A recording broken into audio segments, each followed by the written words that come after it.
மாநாடை வெற்றிகரமா முடிச்சிட்டீங்க. சரிங்க. வந்து பாமக ஆல்ரெடி வந்து இந்திய அலையன்ஸ்ல சேர்ந்துட்டாங்க. தேமுதிக இன்னைக்கு அறிவிக்க போறாங்க. சோ தேர்தல் நெருங்கி வருது. இந்திய தமிழகத்தோட நிலைப்பாடு இல்லைங்க. பாமக வந்து ஏற்கனவே அவங்க என்டிஏவில் தான் இருக்கிறாங்க. அவங்க ஒன்றும் புதுசாக ஒன்றும் வரல. 2024 நடைபெற்ற நாடாளுமன்ற தேர்தலில் பிஜேபி பாமகலாம் ஒன்றா தான் இருந்தாங்க. அதனால் வந்து அது போய் பிஜேபி அவங்க சேர்றது வந்து ஒரு புதிய விஷயம் இல்லை. தேமுதிகவும் வந்து அதிமுகவோடு தான் இருந்தாங்க. ஸோ அவர்களும் வந்து என்ன முடிவெடுப்பாங்கன்னு தெரியல. அது வந்து நம்ம இன்னைக்கு தான் தெரியும். புதிய தமிழகம் கட்சியை பொறுத்த மட்டிலும் நாங்கள் வந்து 2024 நாடாளுமன்ற தேர்தலில் அதிமுக தலைமையில் இருந்த கூட்டணியில் தான் நாங்கள் இருந்தோம். அது ஒன்றும் மாற்று கருத்து இல்லை. ஆனால் எங்களுடைய இப்பொழுது நிலைப்பாடு வந்து இனிமேல் வந்து ஒற்றை கட்சி, நாங்கள் தான் முதலமைச்சராக இருப்போம், நீங்கள்லாம் ஓட்டு போடுங்க, எங்களை தூக்கி பிடிங்க, பல்லக்க தூக்குங்க அப்படிங்கிறதுக்கு புதிய தமிழகம் கட்சியில் உடன்பாடு கிடையாது. அதான் வந்து எங்களுடைய இது வந்து இந்த தேர்தலில் வெளிப்படையாக குறைந்த, அதாவது மினிமம் காமன் ப்ரோக்ராம், குறைந்தபட்ச திட்டத்தை வந்து நாங்கள் வந்து மதுவிலக்கு பூரணமாக கொண்டு வருவோம். தமிழ்நாட்டில் மதுவிலக்கு இனிமேல் மது இருக்காது, கனிவள கொலை நடக்காது, ஊழல் நடைபெறாது, தமிழ்நாடு அனைத்து மக்களுக்கான அனைத்து சமுதாய மக்களையும் உள்வாங்கக்கூடிய ஆட்சியாக இருக்கும் அப்படிங்கிறத வெளிப்படையாக சொல்லணுமே தவிர, அப்படி யார் சொல்கிறாங்கிறத இன்னும் ஒரு நாள் 2 நாளில் பார்ப்போம். ஆனால் யார்கிட்டையும் நாங்கள் பகையல். அதிமுகவில் இருக்கக்கூடிய நண்பர்களும் என்னோட தொடர்பு தாக்குறாங்க.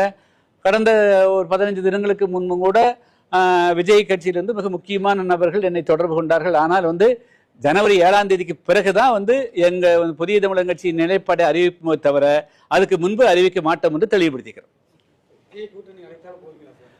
நான் இதுதான் இப்படிதான் சொல்லிக்கிறேன். அதாவது வந்து எங்களது வந்து ரொம்ப ஃப்ராங்காக ஓப்பனாக ரகசியமே இல்லை. நம்பர் 1, நாங்கள் கூட்டணியில் இடம்பெற்றோம்னா எங்களுடைய வாக்குகளை மட்டும் அவங்க வாங்கிட்டு எங்களை பல காலங்களில் அவர்கள் வந்து கண்டுக்காமல் கள அளவு தோக்கடிச்சுக்காங்க. 2014 திமுக கூட நாங்கள் போனப்போ திமுக எங்களை வந்து தோக்கடிச்சாங்க பார்லிமெண்ட்டில். 2016 ஓட்டப்படாரத்தில் நான் குறைஞ்சது 25,000-30,000 வாக்குகள் வித்தியாசத்தில் நான் வெற்றி பெற்றுக்கூட அந்த பணியாற்றுறதுக்காக. ஆனால் அவங்க வந்து ஒருத்தர் கூட, ஒரு திமுக கூட எங்களுக்கு வந்து ஒர்க் பண்ண வரல. அதனால தான் நான் வந்து 430 வாக்குகள் வித்தியாசத்தில் வெற்றி வாய்ப்பை இழந்தேன். அதே போல் 2026 நாடாளுமன்ற தேர்தலையும் அவங்கெல்லாம் வந்து ஒர்க் பண்ணாங்களான்னு சொல்ல முடியல.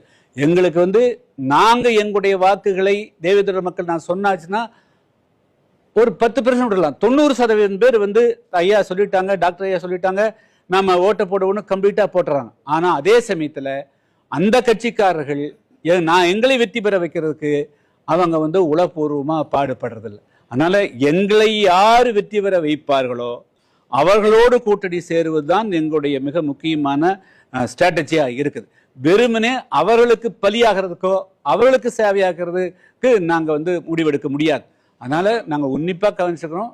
யார் மூலமாக எங்களுடைய கட்சியும் வெற்றி பெறணும், நாங்களும் வந்து ஓட்டு போடுவோம். ஆச்சுங்களா? 2 பேருமே நான் தவிடு கொண்டு வரேன், நீ இது கொண்டு வா அப்படிங்கிறது அப்படி இருக்கக்கூடாது. ஸோ அதனால் வந்து நாங்கள் வந்து உண்மையாக இருப்போம். புதிய தமிழகம் கட்சியினுடைய தொண்டர்கள் எந்த விதமான எதிர்பார்ப்பும் எல்லாம் பாடுபடுவாங்க. அதே சமயத்தில் புதிய தமிழகம் கட்சி எங்கெல்லாம் வேட்பாளர் நிறுத்தப்படுகிறதோ அங்கே அந்த கூட்டணியை சார்ந்தவர்களும் முழு மனதோடு ஒர்க் பண்ண வைக்க வேண்டிய பொறுப்பு அவங்களுக்கு இருக்குது. இதே 2014 நாங்கள் நாடாளுமன்ற தேர்தலில் போட்டியிட்ட போது அந்த மாவட்ட செயலாளர்கள் எங்கூட வரவங்க கூட யோசித்தாங்க. ஆச்சுங்களா? அண்டு முதலமைச்சர் அந்த கலைஞர்கிட்ட வீட்டில் போய் சொன்ன பிறகு அப்புறம் அதுக்கு பிறகு கட்சி விட்டே நிற்கிறார். ஸோ அதே சமயம் ஒன்றிய செயலாளர்களும் இயந்திரத்தனமாக வர்றாங்க, கூட வரும்போது எதிர்பிரச்சாரம் பண்ணுறாங்க. ஸோ இப்படியெல்லாம் உள்ளொன்று வைத்து வந்து நடக்கிறாங்க. அவங்ககிட்ட மனசில் வந்து ஒரு நல்ல நோக்கத்தோடு வந்து அவங்கெல்லாம் பணியாற்றுறதில்லை. அதெல்லாம் ரொம்ப வருத்தமாக இருக்குதுங்க. அதாவது லட்சக்கணக்கான மக்களுடைய ஓட்டுக்களை வாங்குறாங்க.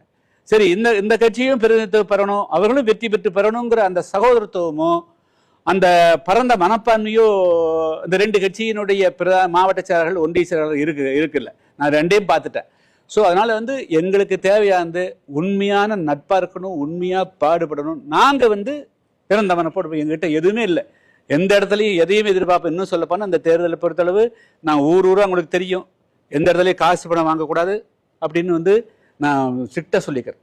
பசியோட பட்டினியோட மடியக்கூடிய சூழ்நிலை வந்தாலும் கூட நீ காசு வாங்கிட்டு ஓட்டு போடாது, கண்டிஷன் வை. எங்களுக்கு தண்ணி கொடுக்கணும்னு சொல்லு, ரோடு போட சொல்லு, வந்து உங்களுக்கு வசதி ஏற்பாடு பண்ணி கொடுக்க சொல்லுங்கள், வேலை வாய்ப்பு கொடுக்க சொல்லுங்கள், காசு பணம் இல்லாமல் உங்களுக்கு வேலை வாய்ப்பு கொடுக்க சொல்லுங்கள். ஆனால் இந்த 100-200 வாங்கி போட்டு நம்முடைய உரிமையை இழந்துடாதீங்கிறது தான் நான் வந்து இந்த 9 மாதமாக கிராமந்தோறும் போய் சுற்றி பிரயாணம் பண்ணிக்கிறேன். அதனால் இது எங்களுடைய லட்சியத்தில் நான் தெளிவாக இருக்கிறேன் ஆச்சுங்களா. இந்த தேர்தலில் 2026 நடக்கிற சட்டமன்ற தேர்தலில் முதல்ல தேர்தல் ஆணையம் ஒரு 3-4 மாதங்களுக்கு முன்பாகவே தேர்தல் விதிமுறைகளை அமலாக்கிறோம். எந்த கட்சியும் ஒரு பைசா கூட பணம் கொடுக்காத அளவுக்கு பண்ணணும். ஏன்னா அவங்க எல்லாருமே பல பேரும் வந்து பணம் கொடுத்து எப்படியாவது தமிழ்நாட்டு மக்களுடைய ஓட்டுக்களை வாங்கிடலாம், பதவிக்கு வந்தால் போதும், அதுக்கு பிறகு 5 வருஷத்தில் தங்களை குரோர்பதிகளை ஆக்கலாங்கிற ஒரு மிக நப்பாசையோடு இருக்கிறாங்க. ஆனால் தேர்தல் ஆணையம் மத்திய அரசும் இது வந்து தமிழ்நாட்டில் நாணயமான தேர்தல் நாணயமே இல்லாமல் ஒரு நாணயமான தேர்தல் நடக்கணும்னு சொன்னால் குறைந்தது 3 மாதம் 4 மாத காலத்துக்கு முன்பாக தேர்தல் விதிகளை அமலாக்கணும். காசு பணம் இல்லாத ஒரு தேர்தலாக கொண்டு வரணும். நாங்கள் வந்து தேர்தல் களத்தில் கள அளவில் எங்களை முழு மனசோடு ஏற்றுக்கொண்டு சகோதரத்துவத்தோடு இந்த தேர்தல் எங்களையும் வெற்றி பெற வைக்கக்கூடியவர்களுடைய நட்பை தான் நாங்கள் எதிர்பார்த்து கொண்டிருக்கிறோம்.